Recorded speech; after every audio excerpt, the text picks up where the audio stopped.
What does my instructor want? How to engage with source texts in your writing. So, why do instructors seem to have different expectations for different writing assignments? What are they really asking you to do when they tell you to analyze or respond to a text? And how is that different from summarizing it? To answer these questions, you first need to understand the underlying process of engaging with your source texts. By the end of this video, you will be able to understand the difference between summary and analysis, and engage with source texts using 3 paraphrasing techniques. A source text is any text you use as a resource in your own writing. Think of these texts as part of a conversation. In this conversation, the authors of your source texts respond to other research and arguments to further our collective understanding of a topic. When they tell you to write a paper, your professor is asking you to join this conversation. They may want you to respond to the text to demonstrate that you understand it. They may want you to take a position on a certain issue, or they may want you to refocus the conversation to suit your own individual purpose. These different ways of engaging with source texts fall along a spectrum. At the most basic end, you show you've read and understood the text's purpose. As you move along the spectrum, you engage further with the text by evaluating it, focusing on different parts of the text that you will hone into evidence for your own purpose. Educational researchers have names for these two extremes. They are knowledge telling and knowledge transforming.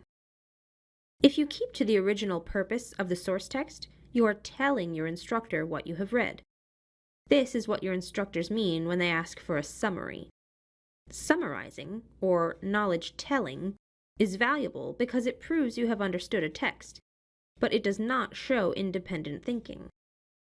As you move beyond simply reading the text to evaluating it, you can begin to focus and modify its argument. This task involves putting text's arguments in your own words and drawing the reader's attention to the parts that you think are more relevant. Now you're moving into analysis. Finally, you can use the source text for a new purpose to make your own point. You are transforming what you have read. Knowledge transforming demonstrates a more advanced form of thinking because you add your own ideas to the source text's original argument to serve your own purpose. This is fully analysis. Let's illustrate this process with a metaphor. Imagine you have agreed to cook dinner for a friend. Your friend brings you a potato to make a dish. Here, your friend is your instructor, and the potato is the text you've been assigned. The most basic form of telling what is in the text is like taking the potato, putting it on a plate, and serving it back to your friend raw. You don't change it, you don't add anything to it.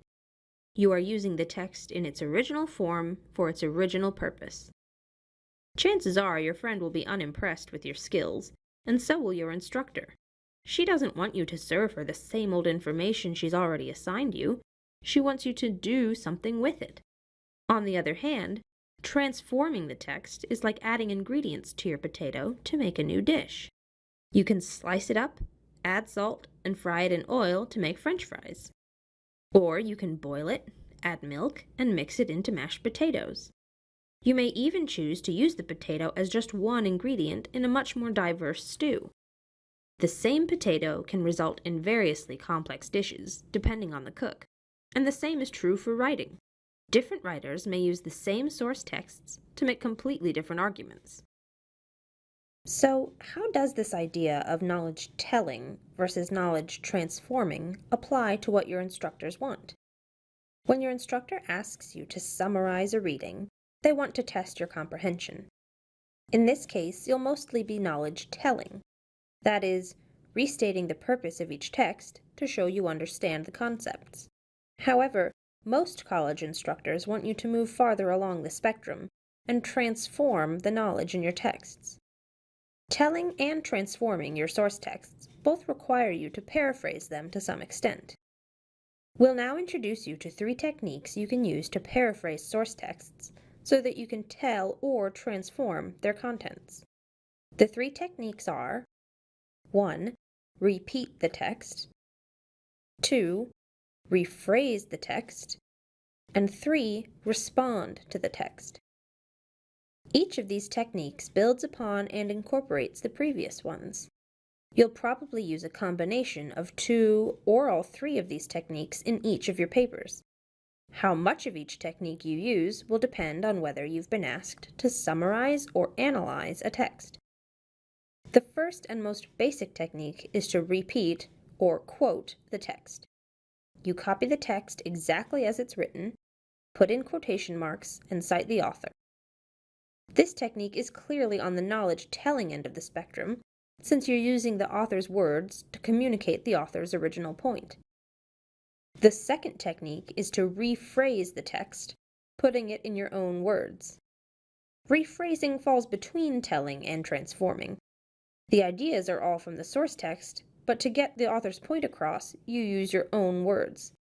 When you rephrase, you're translating the text into a new form that better serves your own purpose, as opposed to the source text's purpose. The third technique is to respond to the text, using it for a new purpose. You might choose to amplify or strengthen the source text's original argument, or cast doubt upon it by refuting its claims. You could even combine it with evidence from other source texts to help support your own argument. Now, let's illustrate each of these techniques by applying them to an example. Imagine you are writing a paper to argue whether or not your company needs a policy on workplace bullying. Your professor has asked you to include evidence from a text published by the Workplace Bullying Institute into your argument. Take a few moments to read the sample source text. Once you have read the document, we will go over how to incorporate the information it contains into your paper, using each of the 3 paraphrasing techniques. Now that you have read the document, you need to decide which of the 3 paraphrasing techniques, repeat, rephrase, or respond, you will use to incorporate this source text into your paper. If you repeat the text, you will directly quote it. The skill you develop here is in selecting the quotes that most clearly illustrate the text's purpose. For instance, rather than using the Workplace Bullying Institute's definition of workplace bullying, you may choose to concentrate on the statistical evidence offered by the study because you find it more persuasive. Of the WBI's 3 key findings, you may choose to focus on the 27% statistic because you think it best supports the argument that workplace bullying is a problem. The pickier you are about the quotes you select, the farther along the spectrum you move. Why? Because the more you interact with the text as an active agent, the closer you come to transforming it. The second technique, rephrasing, builds off of the first. You select the most relevant parts of the text for your paper. Then you refocus that text to emphasize what you think is important in the author's ideas. For instance, you may choose to use the 27% statistic, but change it from a percentage to a fraction. Then you would say, according to the Workplace Bullying Institute, over 1 in 4 Americans have been the subject of abusive behavior in the workplace. This paraphrasing makes the statistic sound more dramatic and memorable, if slightly less precise. Notice that this rephrasing condenses the text to highlight the relevant parts, demonstrating that you understand what is most important in what you've read. Rephrasing is critical to summarizing a text. A summary is proof of comprehension. If you can't rephrase the text, you probably don't understand it yet. Finally, when you respond to the source text, you use or interpret information to support your own purpose. By inferring additional information not explicitly stated in the text, you will either strengthen or cast doubt on the source text. For instance, you may choose to criticize the 27% statistic because it looks at both past and present workplace abuse. You might point out that, because the past is a broad time frame, the number cited in the statistic may be exaggerated. Or you may try to undermine the 27% statistic by pointing out that it indicates that over 70% of Americans have not experienced bullying in the workplace. In other words, you are transforming the statistic into a tool that supports your own purpose, as opposed to the source texts.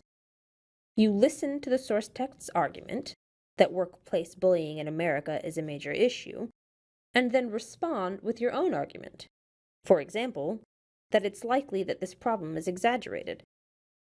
Finally, you might choose a different path. You might decide to combine the 27% statistic with other research to strengthen the source text's argument. Here, you transform the source text's claim into a trend by comparing it with findings from a study conducted in 2007. You are focusing your reader's attention on how these two studies reinforce one another. Words like each found, together, and compelling evidence infer a relationship between these two studies. Knowledge transforming demonstrates that you can use what you have read to take a stance or draw conclusions not stated explicitly in the source text. This is what we mean by analysis. When you analyze, you provide new insights, as opposed to summarizing, in which you sum up what has already been said. You have now seen 3 different techniques for engaging with source texts in your writing. To help you visualize the differences, let's revisit our potato analogy from earlier.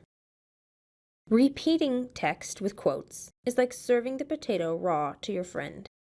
You can hand it back exactly how you found it, though if you put in some effort, you'll at least cut it up and select the best pieces.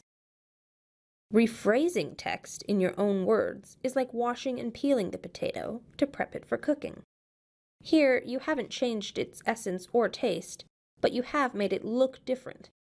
And just as prepping the potato is the first step towards cooking it, so is rephrasing an essential step before the third technique, responding. Responding to the text with your own argument is like cooking the potato in a new dish. You are using your potato to make French fries, mashed potatoes, a stew, or something else entirely. You are transforming the text for your own purpose. Now that we've gone over summary versus analysis and the techniques you need to produce both, let's test your understanding of these concepts with a quick quiz. Imagine that your class has been assigned a series of readings on workplace bullying. Read the following assignment prompts and rank them to the extent that they require knowledge telling or knowledge transforming. Now let's see how you did. 1. Telling. Prompt 1 is asking you to show you understand the course readings by describing each of their definitions. This is primarily knowledge telling, though you should try your best to rephrase each definition as much as possible to show you can explain them using your own words and examples. 2. Transforming. Prompt 2 is asking you to use the source text as evidence to support your own informed opinion.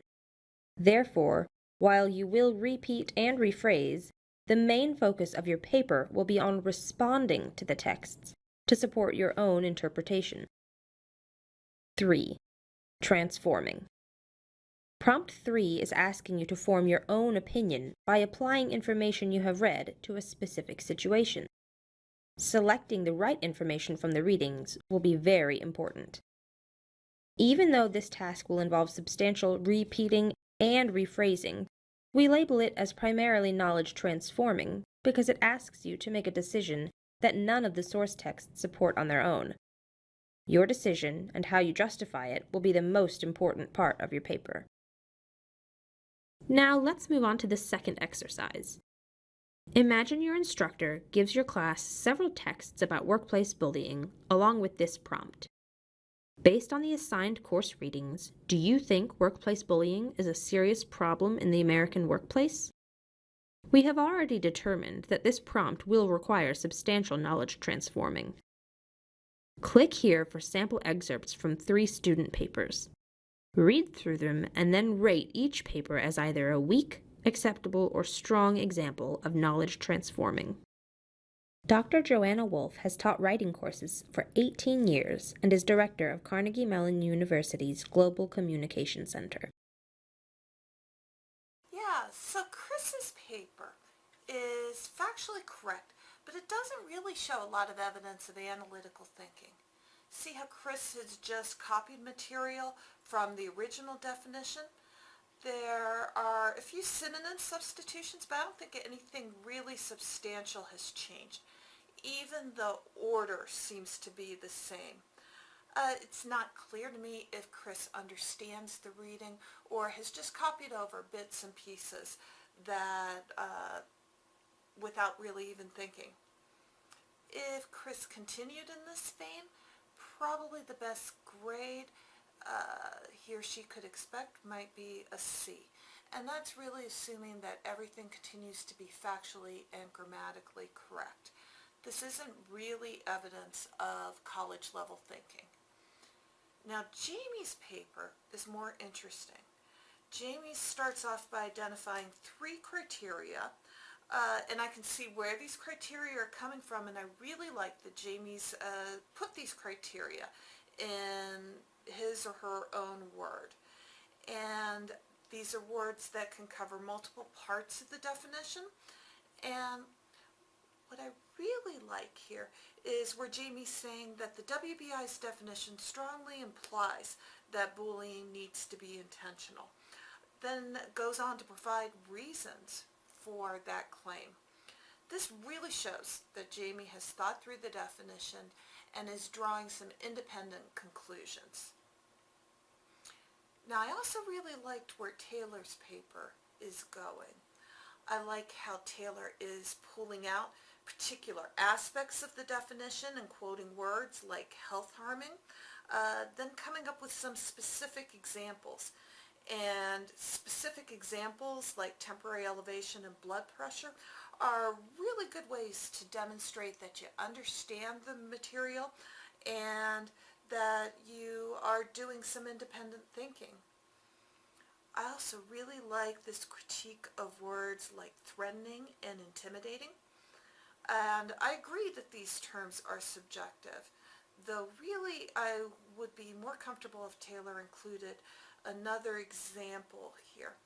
I feel at the end that Taylor might be going a little bit too far in completely rejecting the WBI's definition. It's a pretty common problem in the writing of beginning students. Often when students start critiquing class texts, they sometimes go a little too far. And I'd like to see Taylor acknowledge anything that's good in the WBI's definition before completely rejecting it. But even though Taylor's excerpt here is not perfect, I'm still really impressed. Taylor's showing me some evidence of independent thinking. She or he is clearly not just cutting and pasting, but is testing out what's been read and trying to transform it into their own ideas. And overall, I really prefer a paper like this to one like Chris's. I feel that I can work a lot with Taylor's paper and really help Taylor improve.